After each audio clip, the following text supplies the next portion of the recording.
Hello guys, welcome back to my channel. इस video में हम देखेंगे कि पेपर 3 क्वांटिटेटिव एप्टीट्यूड आपके सीए फाउंडेशन जून 24 अटेम्प्ट में आप इसमें कौन सी स्ट्रेटजी अप्लाई कर सकते हैं, कैसे 15 डेज में आप चैप्टर्स को करके, जो चैप्टर्स मैं अभी आगे बताने वाला हूं उनको करके आप बेस्ट से बेस्ट मार्क्स स्कोर कर ही सकते हैं।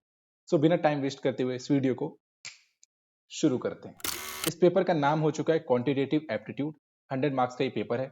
सीधा हम आ जाते हैं चैप्टर्स पर। ठीक है, तो मैं आपको बताते जाऊंगा, आप देखते जाइए या फिर नोट करते जाइए कौन से चैप्टर्स आपको करने हैं। हो सकता है कि मैं जो आपको बताऊं वो आपके अकॉर्डिंगली नहीं सही हो, बट मोस्ट प्रोबेबली जो मैं चैप्टर्स आपको बताऊंगा और जो सजेस्ट करूंगा उस टाइम में, इस 15 दिन में आप उनको करके बहुत अच्छे मार्क्स स्कोर कर सकते हैं। जो पहला चैप्टर हम देख रहे हैं वो है ratio and proportion, indices and logarithms. ये चैप्टर इज वेरी इंपॉर्टेंट। इस चैप्टर को आपको करना है। ठीक है, कम टाइम में ये आपको ज्यादा मार्क्स दे करके जाएगा, अराउंड 4 to 5 मार्क्स। तो आपको ये करना है। उसके बाद आता है इक्वेशन। ये भी इजी चैप्टर है, पहले भी आप ये पढ़ चुके हैं, तो आपको ये ज्यादा टाइम नहीं लेगा और ये चैप्टर आप करके जाइए। लीनियर इनइक्वालिटीज को आप छोड़ दीजिए, इसको आपको करने की जरूरत नहीं है क्योंकि आपका टाइम लेगा और एक ही मार्क दे करके जाएगा, तो अभी इसको आपको करने की जरूरत नहीं है। ठीक है, अब आते हैं मैथमेटिक्स ऑफ फाइनेंस।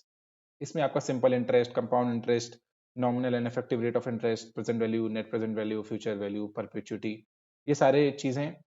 ये जो चैप्टर है ना, इसके लिए आपको क्या करना है, जो भी यूट्यूब पे आपको सबसे अच्छे टीचर लगे उनसे आप पढ़ करके उसके सारे फॉर्मूलाज, इसके सारे फॉर्मूलाज जो है आप नोट डाउन कर लीजिए, और फॉर्मूलाज नोट डाउन करने के बाद आप इस चैप्टर को करते जाइए, सॉल्व करते जाइए, आपके आंसर्स आते जाएंगे। आप कैलकुलेटेड ट्रिक्स हो सके तो देख लीजिए, वरना तो फॉर्मूलाज जो है वो बहुत इंपॉर्टेंट है। फॉर्मूलाज अगर आपने नोट डाउन कर लिए तो ये चैप्टर आपका अच्छे से हो जाएगा, और एग्जाम में इसकी वेटेज बहुत ज्यादा है। ठीक है, तो ये आपको करके ही जाना है। हो सकता है एग्जाम वाले दिन आपके इसके अराउंड, मान लो आप 10 to 14 क्वेश्चन आए, तो आपके 5 से 6 क्वेश्चन ही लगते हैं तो भी कोई प्रॉब्लम नहीं है, एटलीस्ट आप उतने तो लगा के जाओगे, तो इसको भी आपको करना है, आप इसको छोड़ नहीं सकते। अब आते हैं परम्यूटेशन कॉम्बिनेशन। टाइम कम है, मैं ये नहीं कहूंगा इसको पूरा छोड़ दो, बट अगर आपको लगता है कि मेरे से नहीं हो पा रहा है, फौरन छोड़ दो, सोचने की जरूरत नहीं है, फौरन छोड़ दो। सीक्वेंस एंड सीरीज पर आते हैं। Sequence and series easy chapter है, फॉर्मूला बेस्ड चैप्टर है, आपको ज्यादा टाइम नहीं लगेगा, सो ये आपको करके जाना है। अब आते हैं sets, relation, function. Easy chapter है, कम टाइम लेगा और मोस्टली मॉड्यूल के क्वेश्चंस आपको देखने को मिलेंगे, सो ये चैप्टर भी आपको करके जाना है। अब आते हैं आपके इस चैप्टर पे जो सीए फाउंडेशन स्टूडेंट्स को सबसे ज्यादा डिफिकल्टी फेस होती है इस चैप्टर में। बिना सोचे समझे, टाइम कम है, तो डिफरेंशियल एंड इंटीग्रल कैलकुलस को छोड़ दीजिए, आपको करने की जरूरत नहीं है, इतना आपका दिमाग अभी लगाने की जरूरत नहीं है, इसको छोड़ दीजिए, आगे बढ़ जाइए। आते हैं लॉजिकल रीजनिंग। ये आपको मार्क्स देकर के जाएगा। यहां से आपको 20 में से कुछ नहीं तो 17 से 18 मार्क्स उठाने हैं, इनको आपको करके जाना है। देखो, ये आपके प्रैक्टिस पर होगा। आप number series, direction test, seating arrangement and blood relations के क्वेश्चन जो है वो कर लो।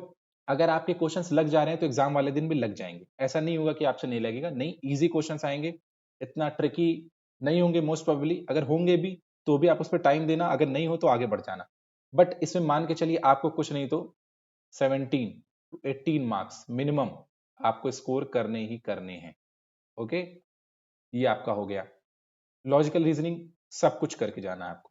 अब आते हैं स्टैटिस्टिक्स पर। ठीक है, स्टैटिस्टिक्स पर यूनिट 1 आपको करना है, यूनिट 2 आपको करना है। आपका जो measures of central tendency and dispersion है ना, इसमें भी जो आपको फॉर्मूलाज हैं वो आप देख लो, फॉर्मूलाज के अकॉर्डिंगली आपके आंसर्स आ जाएंगे। ठीक है, ये आपको करना है।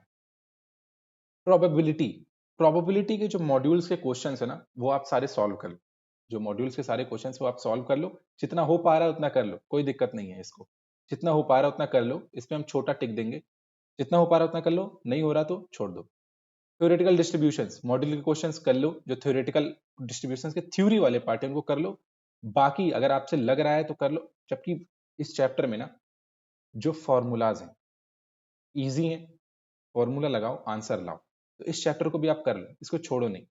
कोरिलेशन रिग्रेशन का भी जो मॉड्यूल के थ्योरेटिकल पार्ट वाले क्वेश्चंस है ना उनको भी आप कर लो, जो डिफिकल्ट क्वेश्चंस लग रहे हैं उनको छोड़ दो। ठीक है, और जो इंडेक्स नंबर है, इंडेक्स नंबर इसको पूरा का पूरा करना है, पूरा का पूरा, सब कुछ करना है इससे। Index number is very easy chapter, आपको सब कुछ करना है इससे। तो ये जो मैंने स्ट्रेटेजी बताई है अभी तक, आपको जो करना है और जो नहीं करना है, अगर आप ऐसा करते हो ना, so you can score, yes you can score 60 plus marks. Yes, you heard it right, 60 plus marks आप स्कोर कर सकते हो। इवन आप 70 प्लस भी जा सकते हो, आप 70 मार्क्स तक भी जा सकते हो अगर ये सारे चैप्टर जितना मैंने आपको बताया वो आप शिद्दत से कर लो, और जिस जिस चैप्टर का जो जो पार्ट मैंने बोला है वो आप शिद्दत से कर लो। तो सो कॉन्फिडेंट रहो, क्वेश्चंस लगाओ, जो ज्यादा से ज्यादा क्वेश्चन लगाएगा उसके ज्यादा से ज्यादा मार्क्स आएंगे। सिंपल, क्वेश्चन ज्यादा लगाओ, प्रैक्टिस ज्यादा करो, एग्जाम वाले दिन अच्छे से क्वेश्चन लग जाएगा और टेंशन नहीं होगी। ओके, अगर ये वीडियो आपको पसंद आया हो इस वीडियो को लाइक करिए, चैनल को सब्सक्राइब करिए। Thank you so much.